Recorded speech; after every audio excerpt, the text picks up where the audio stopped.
හැමෝටම සුබ දවසක්. වර්තමානයේ අපිට තියෙන ලොකුම ගැටලුව තමයි ශරීර සෞඛ්‍ය. ගැහැණු පිරිමි අපි කාටත් මේක පොදුවේ බලපාන කාරණාවක්.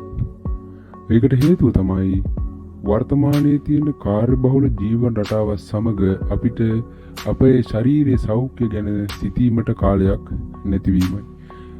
මේ නිසා අපි වර්තමානයේ ජීවත් වන තරුණ තරුණියන්ට වගේම වැඩිමහල් සියලු දෙනාට බොහෝ ලෙඩ රෝග ඇතිවීම මේ වන විට වැඩිමින් පවතිනවා.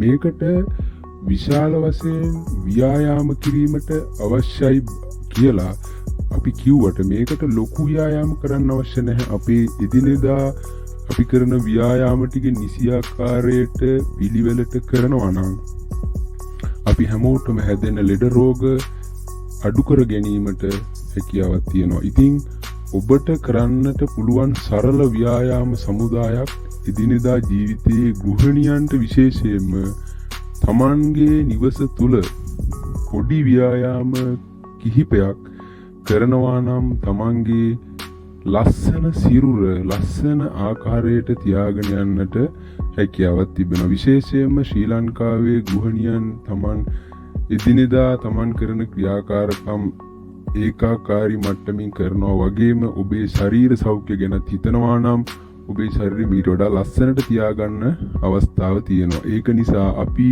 ව්‍යායාම කිහිපයක් ඔබට එකින් එක මේ නාලිකාව ඔස්සේ අපි ගෙන එනවා. ඔබට පුළුවන් ව්‍යායාම පුළුවන් වෙලාවට ඔබ නිදහසේ ඉන්න වෙලාවක මේ ව්‍යායාම කරනවා නම් ඔබට පුළුවන් ඔබේ ශරීර සෞඛ්‍ය මනාව රැකගෙන ලස්සන සිරුරක් තබාගෙන ඔබේ ජීවන චක්‍රය යහපත් ආකාරයට පවත්වාගෙන යන්න. එතකොට ඔබට පුළුවන් මේ ලෙඩ රෝගවලට නිසි පිළිතුරු සොයා ගන්න වගේම ඔබේ යුග ජීවිතය සාර්ථක වගේම ලස්සනට ගෙන යෑමේ අවස්ථාවක් මේ